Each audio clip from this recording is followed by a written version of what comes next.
Hello, everyone, and welcome to another episode of the Devs Like Us show. My name is Terrence. I'm JB. And I'm Clarence. Everyone's looking good today. I see different backgrounds. I see Yeah. progress. Like you guys have done these episodes before. Y'all feeling like y'all getting in the groove? We're not new to this anymore. We're trying to get true to this, but Yeah. Okay. I love the backgrounds. I love the backgrounds. But how's y'all week Thank you. been Thank going you. so far?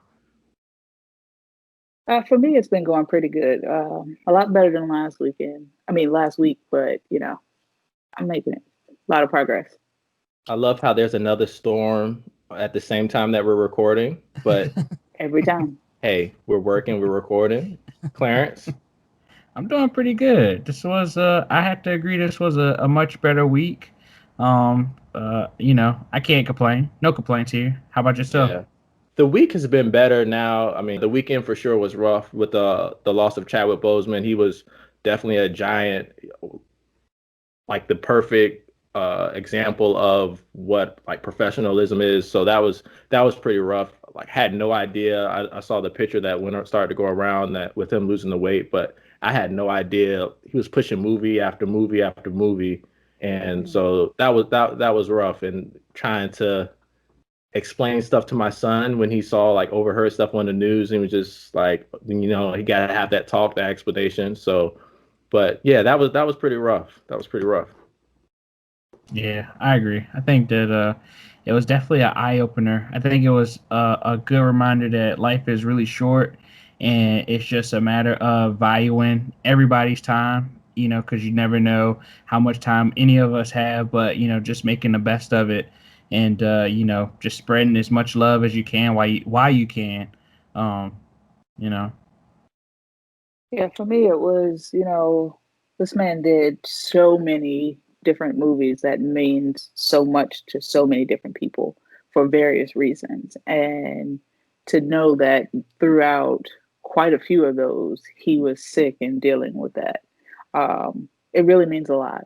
I felt like he really wanted to make his imprint on us before it was his time. And so I really appreciate that. Yeah, so one more thing, I would love to share a quote from him that he had, then we can move on. But I definitely wanted to share this quote. He says, "I'm an artist. Artists don't need permission to work. Regardless of whether I'm acting or not, I write. I write when I'm tired, in fact, because I believe your most pure thoughts surface."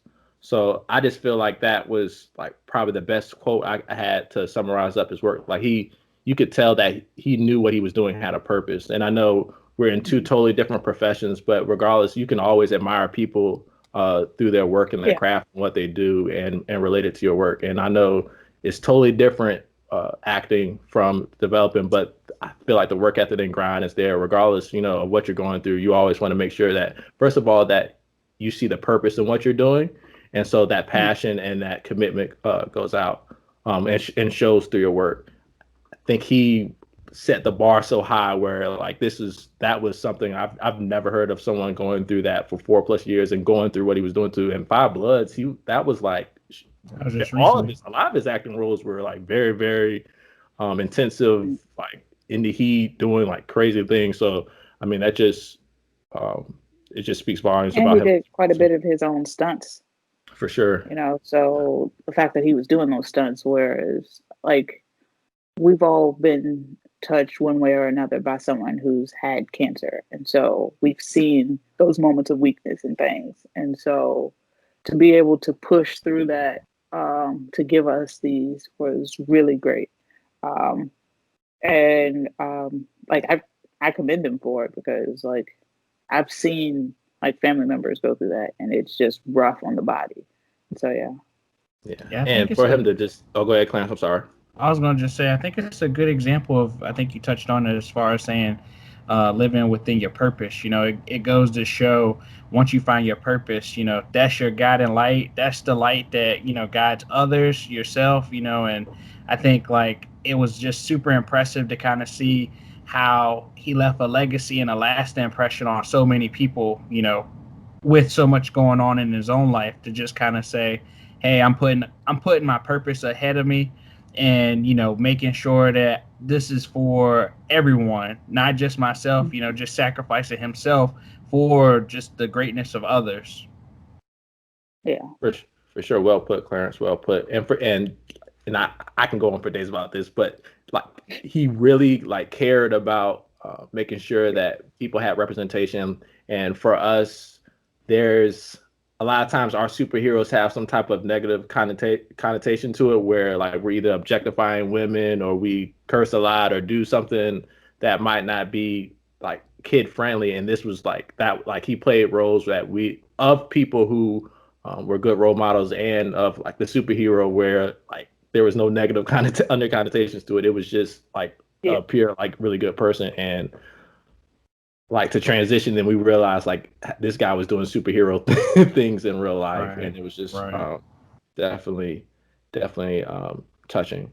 So I guess we can go ahead next. We can go into some of the news. We do have our first guest registered to speak as a Yes. show Yes. host. Yes. If you have not heard from the last episode, you can reach out to us. You can actually, if you prefer email, you can reach us at devslikeus at gmail.com. And then, of course, if you can go to our website, devslike.us/guest. And then there, we have a form there where you can fill out too if you want to come on and share a project that you're working on, or if you would like to share your experience in the workforce. We love to have you. We don't just want everyone to see us, we want folks to hear and learn from you all as well. So that's exciting. Yeah, Anybody else has some news? we want this to be a very interactive group. We don't want it to be you guys just come into the channel every week and just listen to us talk. We want to gain feedback from you guys because I believe Terrence has stated it before. It's we learn from you guys learning and vice versa, and so we want to make sure this is a community of sharing our knowledge. So if it's a topic that you find that's super interesting, that you've been able to study up on, and even if you haven't, you can we can talk about the things that you want to learn about for those particular topics. How about you, Clarence? Any news you want to share, Clarence? No. You want to tell them to like and subscribe? No. Yeah, yeah. Always like and subscribe. Go ahead and throw a comment up under there. We definitely respond to those, and we take that. We appreciate that, taking the time out to do that. Yeah, definitely hit those post notifications so that you can be updated every time that we upload our new videos. How do they do that, JB? Do they click that bell? Yeah, you just make that little bell shake. All right. So that's good for the news. All right, next up, we got anything good in the news? Anything worth mentioning from the news? Is Elon Musk up to anything? I mean, yeah. I actually saw on my Instagram the topic of Elon Musk and his neural sensors that he's been putting into pigs here lately. And it's funny because I hadn't even heard about it. And apparently he did a presentation on it last year and I completely missed it. And so hearing about it this year, I thought it was pretty cool, which we've heard talk about implants for years, but brain implants, Here.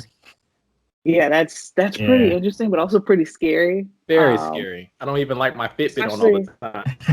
Yeah, especially like when he's talking about, marrying the AI with your normal brain activity to influence your body. I'm just like, I feel like we've seen this so many times. Yeah. But it's also not in the same sense because of the fact that it's your normal brain function, which keeps your morals intact, while using AI to expand upon your knowledge base, which is what we hope.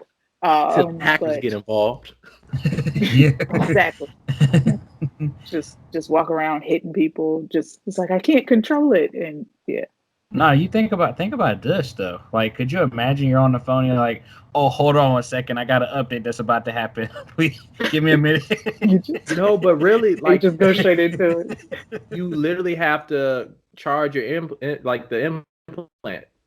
So I did watch the 15-minute presentation where he basically did a summary of the study that they did. So they called it the three little pigs. So they had three different pigs and they had them in separate cages.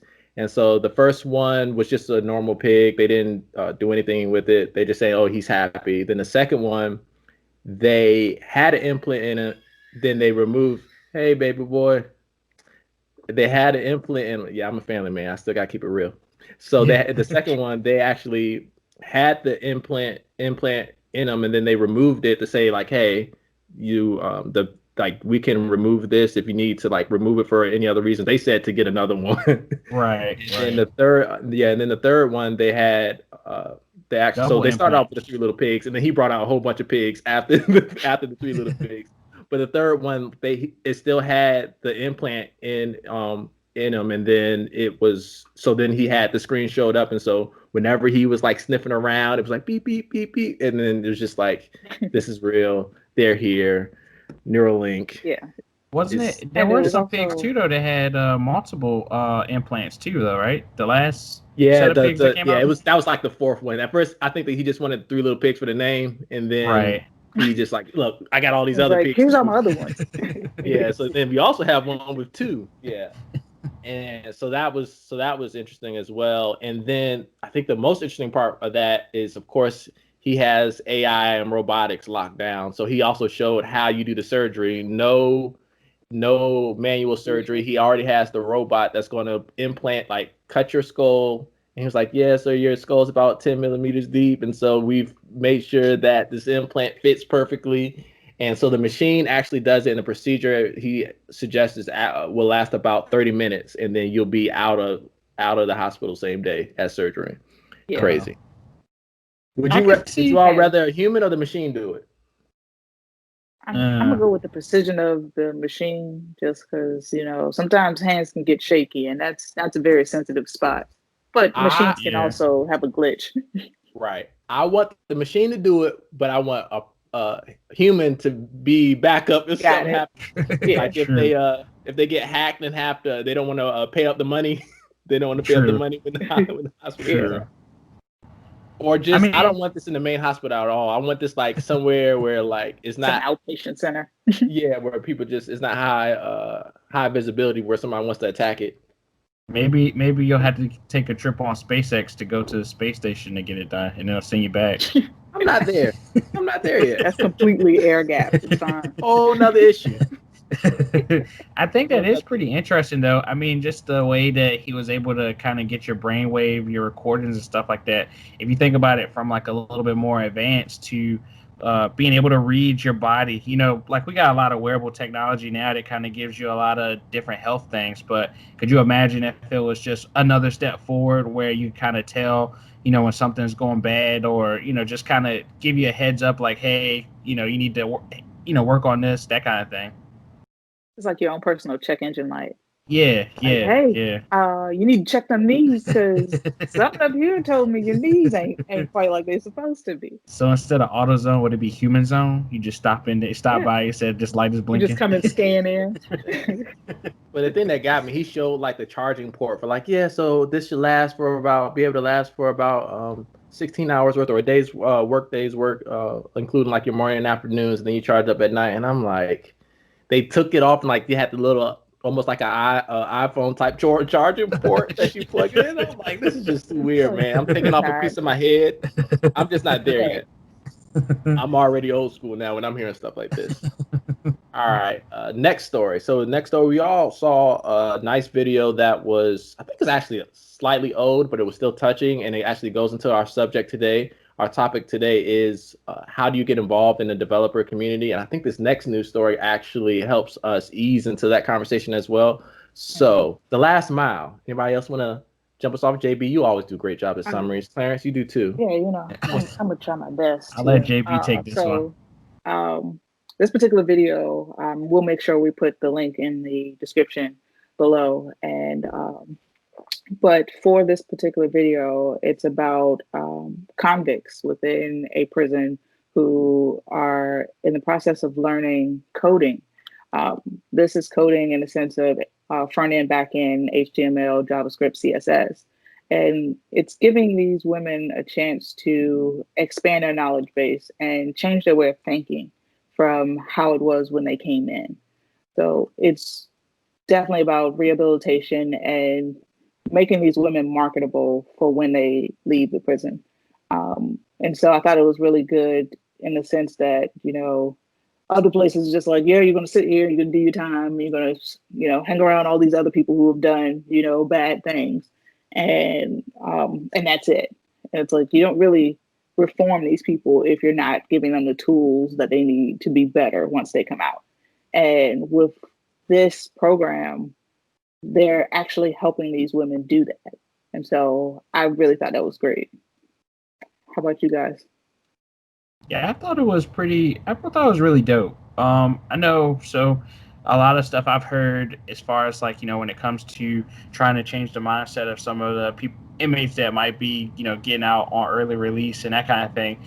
I know that that's been like a huge thing. A lot of people have kind of been pushing as an agenda, but like to kind of see this as teaching women to code. I thought it was perfect that I forgot the lady's name, but saying that again, like you mentioned, changing the mindset. It's not just coming out and just trying to repeat the same history, but instead shifting your whole mindset to think differently. Kind of, you paid your debt now. How do you come back out into society and move help someone else or move things forward? Mm-hmm. Yeah, I believe her name was Toc'quianna Culver. So she definitely touched me. So Toc'quianna. Toc'quianna, excuse me, Toc'quianna. Yeah. Toc'quianna Culver. So she was, they didn't say it, but I kind of felt as though she was like the leader of the last mile group. That's the name of the program that they have. Yeah. So she, I mean, her story was very moving. She was convicted of second degree murder just because she was in the location. She didn't like actually do it, but so she's, I mean, she's been serving her time, but just to see her passion for like education, and it just shows you how education and learning and coding in general, like having access to be able to do that is such a powerful thing. And one thing I love, and it was like somebody probably is already doing it, but it's a great idea. A lot of times when folks get out of prison, a lot of times folks like become truckers or try to have their own business because nobody hires them. They did say like the last mile, a lot of the folks are either going to like continuing their education or they're actually getting hired for jobs. And I think Yes. being able to code all these remote jobs, like why would you not, if they're doing the work, why would you not be able to use that as a way to like ease people back into it? Because the unfortunate thing about our correctional system is like a lot of folks don't, it's a setup for you to just go right back because you can't Yeah. go out and work People even if you cycle want to home. work. Yeah, Yeah. You can't get work, and then okay, you need to do something to eat and live. And so it's an it's unfortunate recursion. yeah, for sure. Oh, for the computer science term. Yeah.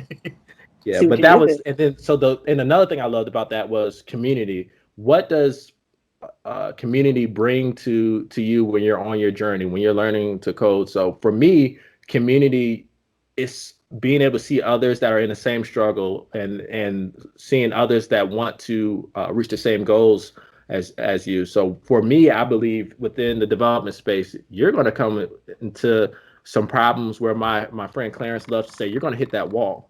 And so when you're going to when you hit that wall, you want to have community to be able to help lift you over that. And it's not cheating, it's you leaning on others to be able to become better so others can lean on you. So I would love to hear from you all before we go into some of the other options as far as like how to embed yourself into the developer community. How do you guys see community benefit developers on their journey? I'll let Clarence go first because it's usually me going. So I'll let Clarence Okay, answer that's that. fine. That's fine. We can switch it up. Well, Change what it up comes a to little bit. mind when I think of community is, iron sharpening iron. One of the big things when you are working on a skill, there are some skills that you could do solo, but in so many instances, it's everything wraps around team, and just taking the time and learning from each other, learning from other folks, their experiences, things that they have been involved in, what they're working on, that kind of thing. So community for me, I feel like that's your that's really your key to success in the dev space because why spend your whole day spinning your wheels on something that somebody already fixed or somebody already has solved. And so it's definitely big that oh man, I totally I hit that wall. It is big. It's bigger than big. No, I hear you. Yeah, it's pretty huge. I definitely think that one thing I've seen, or at least I think what school taught us too, is that your community is that's the same people that's gonna hold you together. That's the same people that's gonna pull you up. And so again, just in any professional career, I think a community is really your driving force to being the best that you could be. Oh, for sure. I agree, Clarence. Yeah, definitely. I wholeheartedly agree with pretty much everything you said, except for hitting that wall. But that's another statement. Uh, I don't even I remember the need but episode name where I that was appreciate introduced. y'all being that a was community and lifting two me up episodes there. ago. So that's like episode 3. Yeah, episode 3. Y'all That the was Imposter community that I Syndrome. needed. But yeah, a community is just a great space for you to not only share your knowledge, but to gain knowledge from others. And it, even though we all try to do it, sometimes you can't do everything on your own. And so, leveraging the people that are around you to learn and grow is great. It's amazing. And I believe we also talked about it a couple episodes ago where, networking is important. So while you're building your community, you're also networking with people who are in the same space as you, which you can leverage, years down the line as long as you continue to build up that relationship that you build. And so I I wholeheartedly agree that community is one of the most important pieces of your career building process. And that's not to say just for developers, that's for um, any aspect of your life, pretty much. Oh, I was And just gonna say one thing that comes to mind though too with community. When you consider a lot of the greats, I mean, there are so many people that are self-made, but you just think about like what they did come up with. They have a community now to keep it afloat. mhm, yeah, and with that community aspect, we wanted to pass along some resources that we've encountered throughout our careers that could possibly help you all listening in the audience, use to build out your community. And so one of the ways that for me personally I've used is hackathons. um, Hackathons can be used at the high school level, the college level, and there are even some that are for the professional level.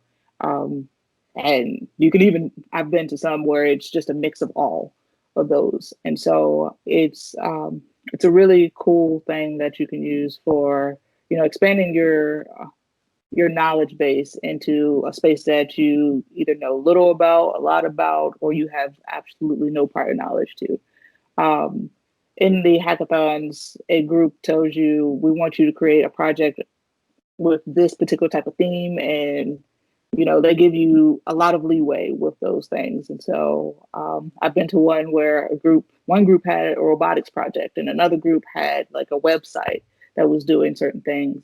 And so you're able to make this broad, um, you have this broad category that you can use to figure out whatever category you want to fall into. And so that was really cool. And it's from students all across a region.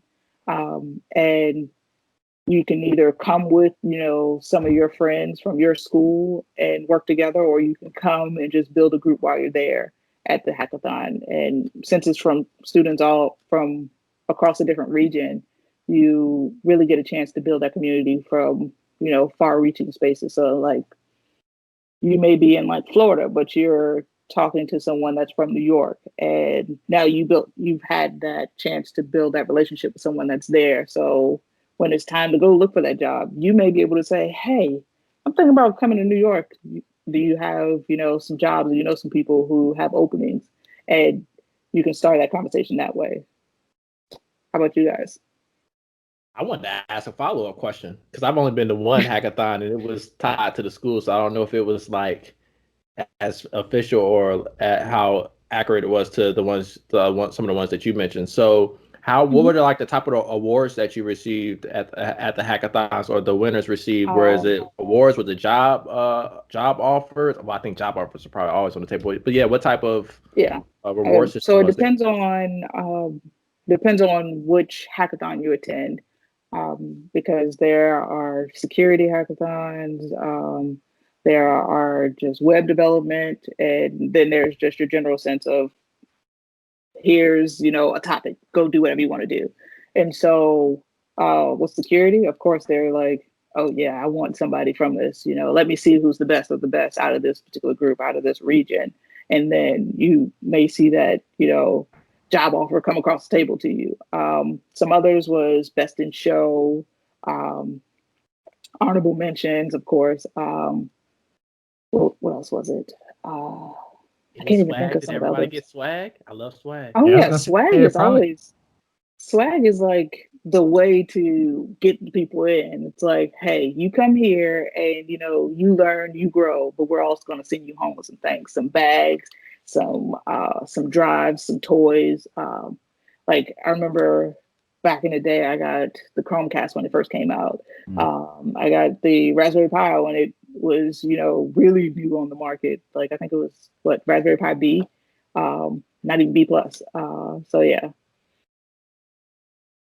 And for reference, to people, one good reference is the Major League Hacking hackathon tool, which has hackathons from all over. They're in Canada, Mexico, all across the United States, and so it gives you plenty of options to look into. And especially this year, they're all going virtual. Well, not all, but most of them are going virtual. So you have that virtual space to develop and collaborate with people. Yeah.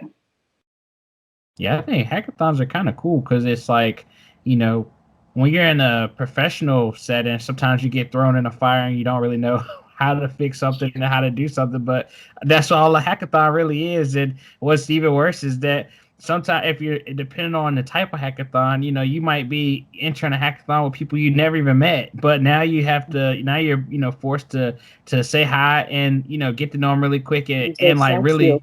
yeah. Yeah, you really had to quickly pick up on what they know, what are they able to offer, and I mean like within a matter of, I mean sometimes it depends on how much time they give you, beforehand before you get cranking, but sometimes you got to really make fast decisions on you do this, you do that, coming up with a team lead, it's a whole lot of stuff, but it's a pretty good.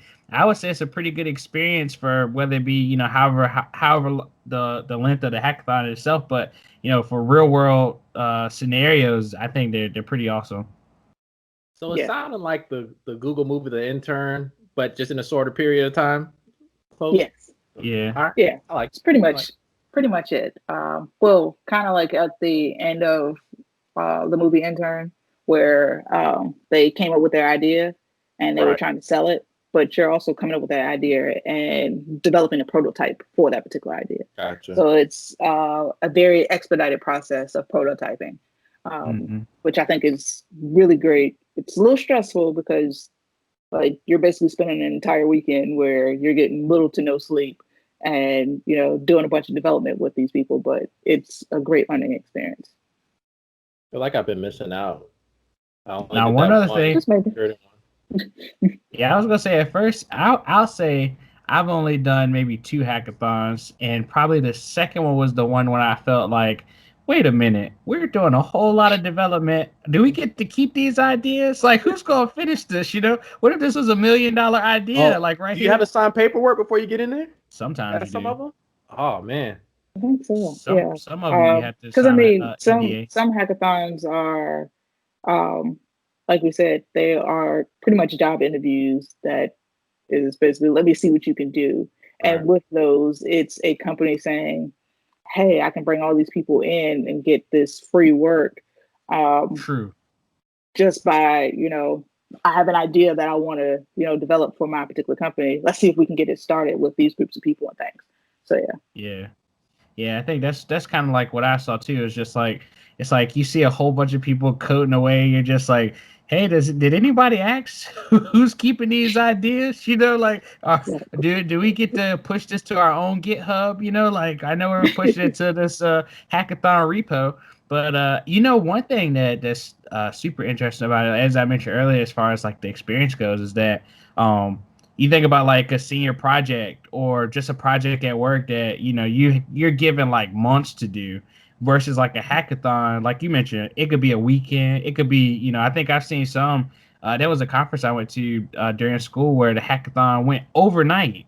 I mean, you know, like they started at like 8 o'clock and they didn't finish till the next morning, and it's just like that's it. That's intense. Yeah. Okay, so I do have to ask an important question that's going to determine if I'm going to seek out a hackathon or not, even though we're all virtual now. But when everything Yes, does there's calm down, food. There's Yes, food. there's Yeah, food. how is the yeah. food? So what are we talking? Are we talking boxes of pizza? Are we talking? Uh, It depends on the so sponsor. I've been to, yeah, it depends on the sponsor. So Has like I there ever went been a to, one where you have to bring your own? um, I don't think Call I've them ever out. been to We one. need to know. I've actually never been to one where you had to bring your own food. Yeah. Everyone that I've been to has had food. So like Uh, one school, their sponsor was Chick-fil-A.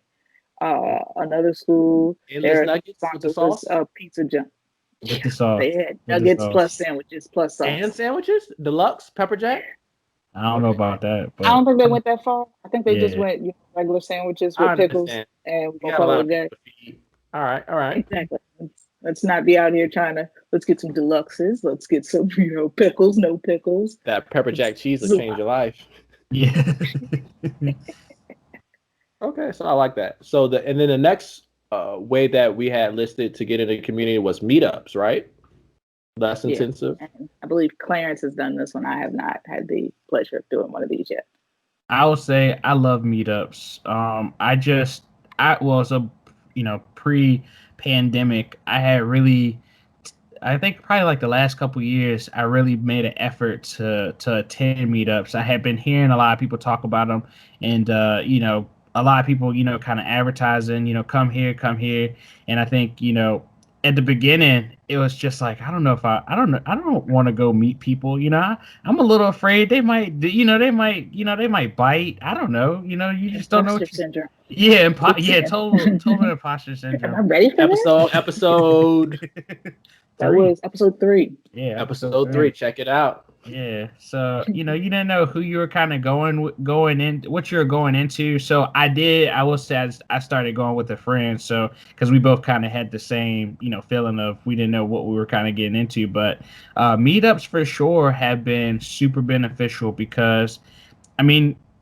in your workforce, you see devs or you see people, in tech, but like when you start to meet up with other people that work at other companies and they're doing other things, like I mean, it's super impressive. You find people who aren't even there. You find freelancers. You find people who are still in school. And I mean, like I think it's that moment where you kind of like grade yourself, or maybe just even just kind of consider like where are you in your own skill set. And so it's definitely like helpful. It's you meet some great minds, brilliant minds, and I mean it's just nice to kind of be in the same room with people of like-minded people, and people who are definitely looking forward to doing cool things, spreading the word of what's great, what the latest and greatest is. And sometimes it's also just a chance for people to kind of show off their own personal work and kind of express that, hey, I could use some help here,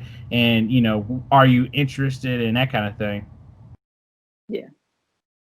What I love about meetups, similar to what you said, Clarence, just seeing other people and their experiences, they're always, always, always, always going to tell you how they are treated at their Yes. by their employer. So if you're Yeah. curious about how people are treated in other offices and you're not getting enough off the internet, if you do meet people, even if it's not a place where you think you would work at, you will. That's a great way to hear what's the truth about how they're treated in the Yeah. workplace, if they're treated really well, or if they're not, and how they do things and what type of flexibilities they offer. But that's one of the great benefits that I've seen from meetups. I've also just seen like you just need a change of scenery where like you're casually talking about the things that what hopefully you love to do, or things that you hopefully love to get involved in. So I do love meetups as well. Another medium for getting involved in the community, I believe, is like conferences, which is similar to everything Yes. we said here. But conferences are fun. when I used to always wonder why people were like, "Oh, this is like their vacation was the conference." Yeah. If you're working and doing what you love, like conferences, you will love to do those. So I often speak at conferences, which adds a little bit more pressure. You're not as relaxed. At least I haven't gotten to the point where like I'm just in conferences and relaxed. I'm not I'm not able to enjoy myself until after I finish doing my presentation or speech. But I encourage anyone to find a topic that you can speak on because that's good visibility for you, and it's just it helps you learn something. So I think all of us have taught in some form or capacity, and so when we have to teach those lessons, those are totally different from you just being a teacher, not being a teacher, from you being a student. Excuse me. So Mhm. so I do encourage folks to not only go to conferences but actually submit to be able to present at those as well.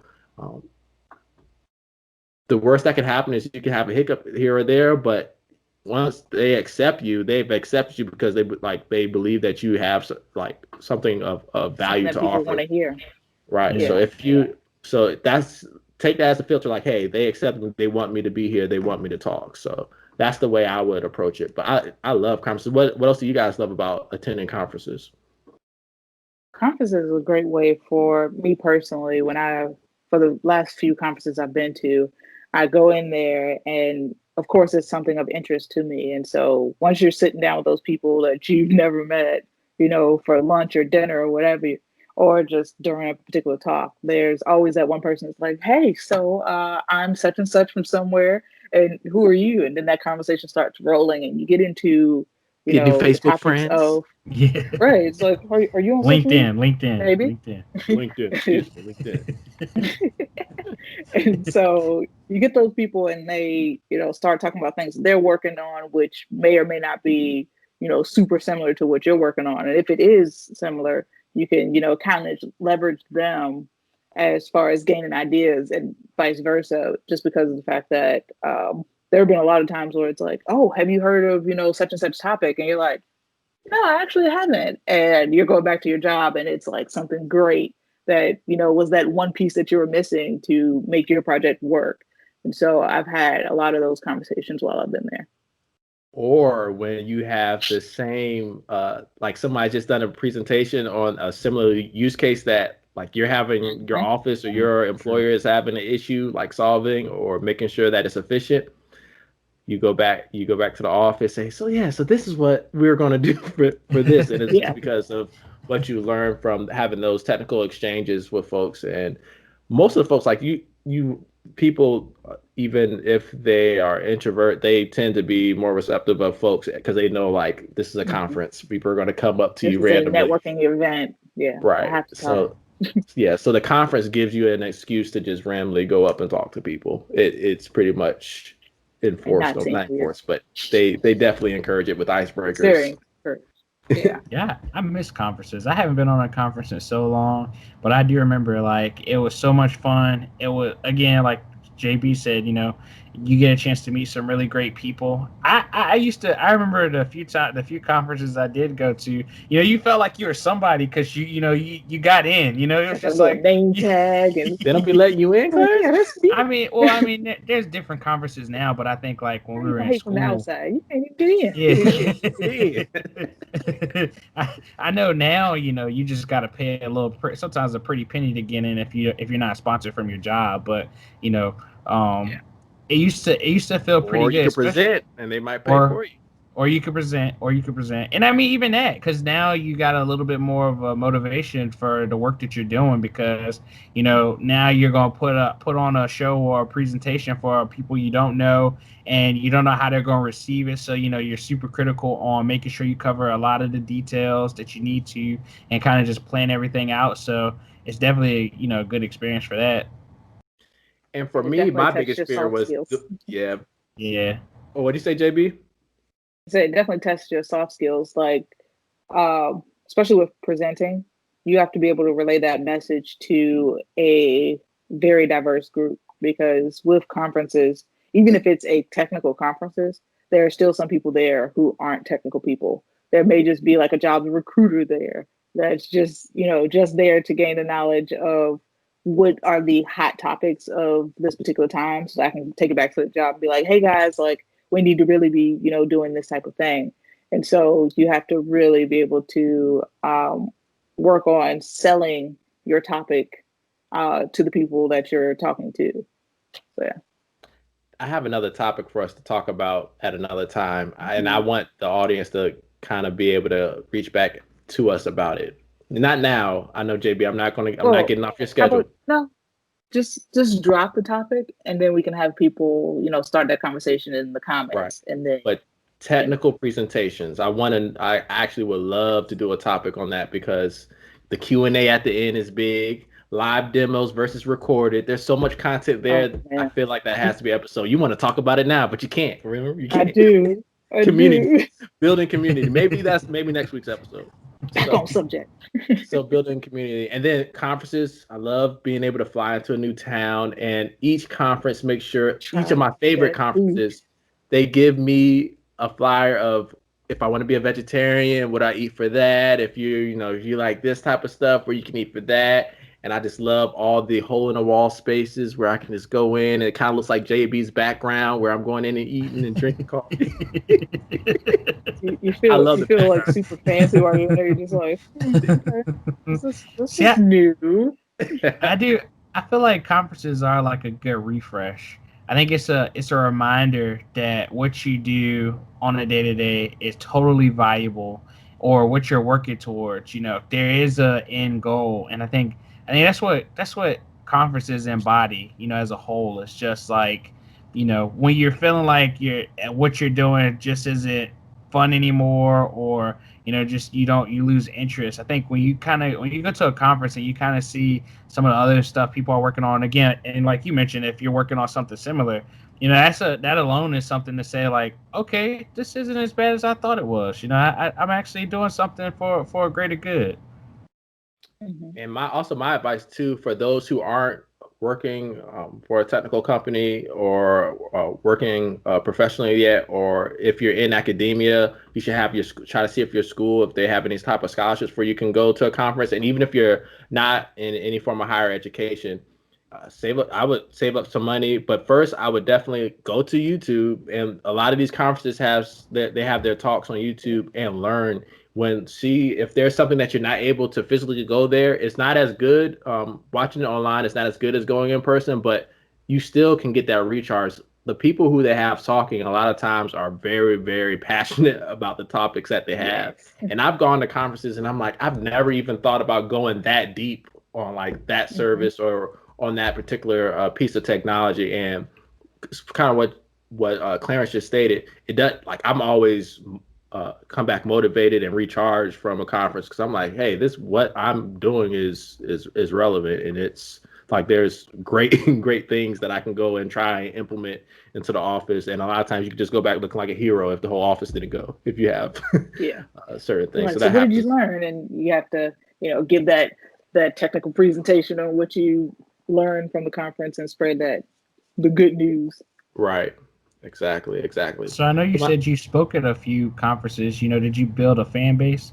Like when you got off stage, where they're like, Terrence, Terrence, Terrence. so He's my not hero. no, not like that. It was more of I got some emails back, or for those who didn't want to, I guess, approach me in person. And I'm not gonna lie, when I left when I got off the stage, I was like, I ran to the bathroom and like got to get all the sweat off me because it's like the lights. Yes, Like you never get used to all the lights, like all the lights true. on you. I can't like if you're scared of audiences, and it depends. Like we said, each conference is different. But I was just in a room where like you can't see past the lights, so I couldn't even It's so see the dark. audience in the auditorium.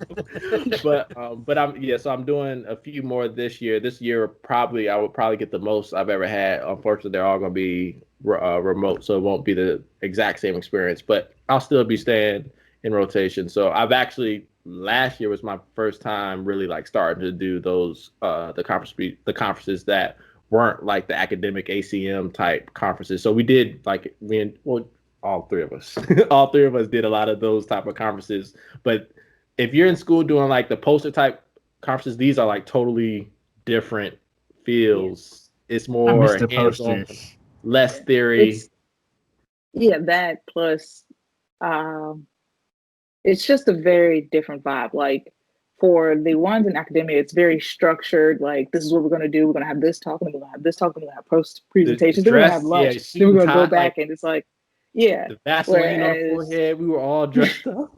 You know what's funny? High JB socks. pointed out a conference that we attended. Was it At Yeah. me? yeah, And I saw a picture when I was presenting, and it was just like, "Oh wow, I can't believe you! Look at me, it's look just at like, young man, me." that was so many years ago. Like, yeah, Time flies. Time and flies. and when you get to the like professional career set type conferences, it's very laid back. Like, um, I remember my first one I went to. I'm like, wait, there's a happy hour attached to this. I'm like, True. oh, okay. Oh yeah, I am an adult. Like I can attend this happy hour type thing. Great have great And appetizers. and Oh man. yes, and it's Nachos. you know it's centered around you continuing that networking. So like other conferences, like when you're in academia, it's like yeah, we're all going out after the conference is over. Where this is like an actual piece of the conference, and they really want that networking to happen. It's like we're gonna have this in the auditorium. We're gonna change it all out and have like a bar type setup and have you guys mingle and mix with each other just to have those conversations so that you don't have to worry about interrupting someone's talk or trying to catch someone as they're walking out of a room or something like that.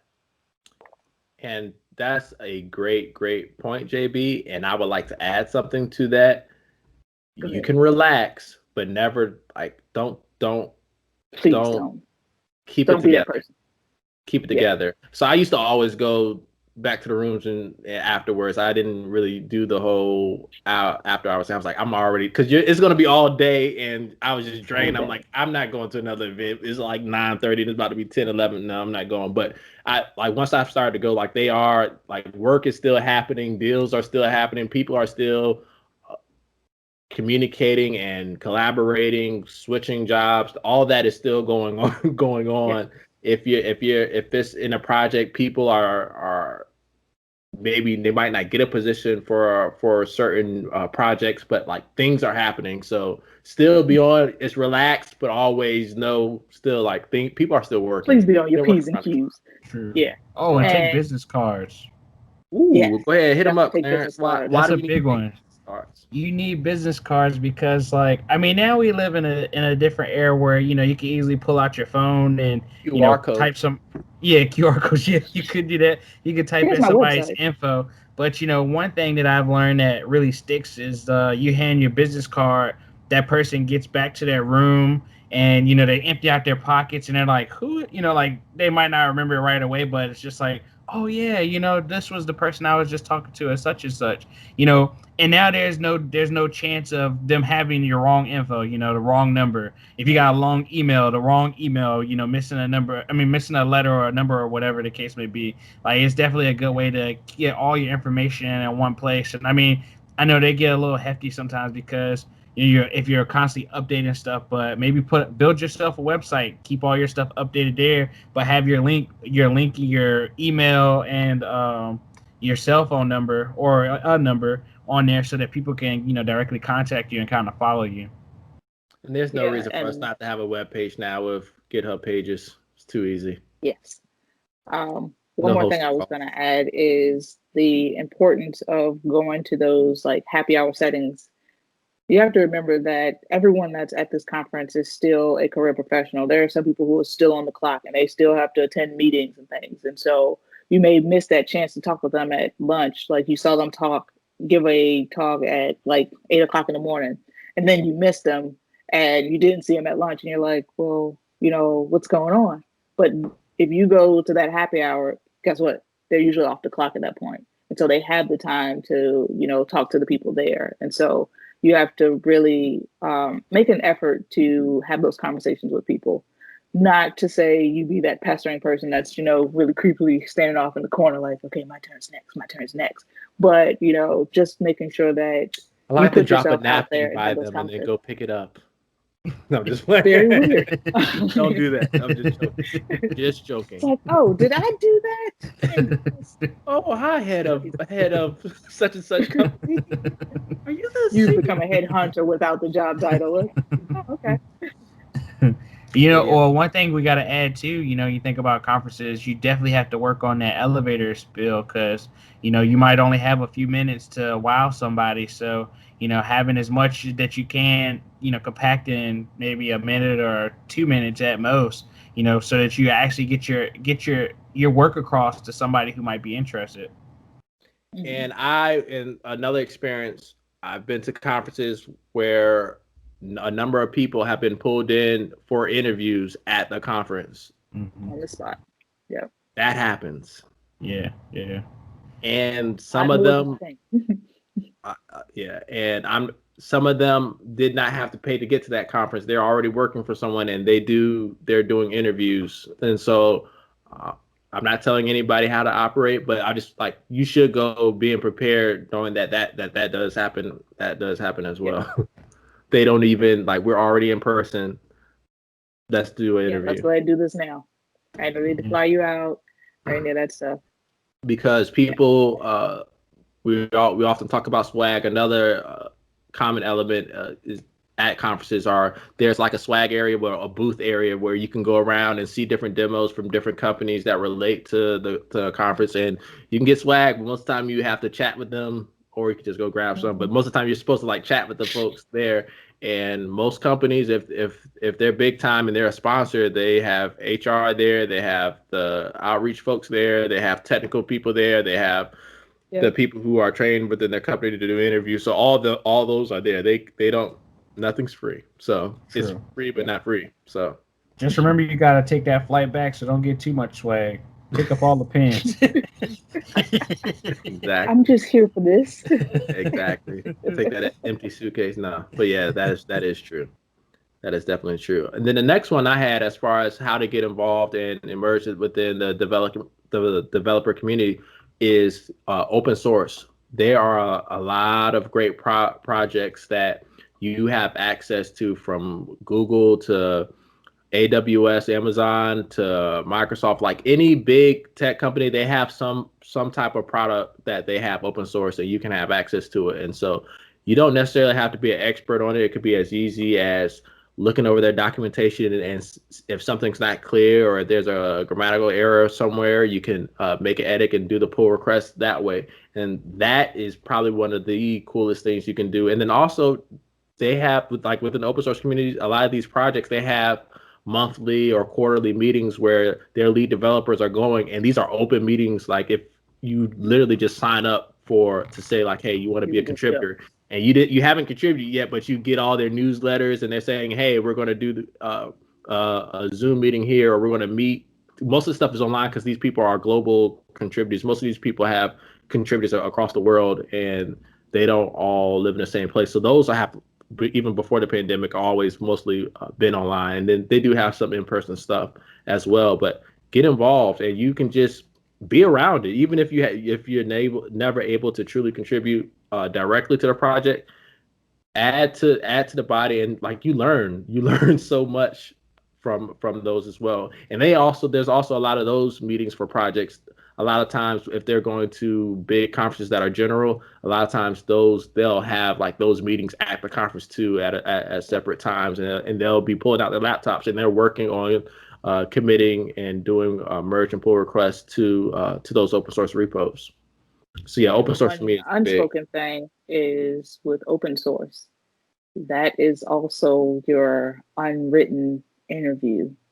Um, for a lot of these companies, they are open sourcing to see what kind of talent is out there and what kind of talent is willing to work on their free time to do development. So that means to me that you care about, your learning process and about, this particular project. So if I know that you care about this project and you don't even work for me, how is this going to be when you actually work for me? It really looks good upon you. So, having that willingness to go out and work on these open source projects really looks good upon you. And you can also add it to your GitLab or your GitHub and, have that as a piece of your resume. So yeah. There were some others. So another way to get involved in the community, a lot of people do it for the wrong reasons, but Stack Exchange is one. Like you can go in, not just asking questions, but answering technical questions for folks. A lot of people do build up, and they have job boards integrated into all the different types of exchanges now. So you can actually go in there, answer questions. If you want to be a JavaScript expert, there's going to be JavaScript questions uploaded there every minute, just about. And so go in there and answer them and be a moderator and have that profile linked to your other social media. People will find you like, hey, this guy they use gamification there as well. So this person has a lot of points. Let me check this person out. He's he's ranked here. Do that. That's if you're doing that, you're going to have a whole bunch of other ways you can get a job. But that is one way for you to hone in on your skills as well. And it actually is fun if you can get the time for it. It is fun seeing your points go up and your reputation go up. And so Stack Exchange is another one, being able to contribute, not just asking questions. It's fine to go up there and ask questions, but also like even more importantly, contribute back to answering others and helping them out. And another one is also just social media, Twitter. If just make sure, like we said, kind of with the after hours events at the conferences, make sure if you're going to try to attract professional relationships through there, make sure you don't get but so relaxed, right? Yeah, make sure that page is representing the professional you and not the everyday wild and free type you, because employers look at that and it's like, oh, so is that how they're going to be when they have work trips that I'm sponsoring them for? So yeah. True.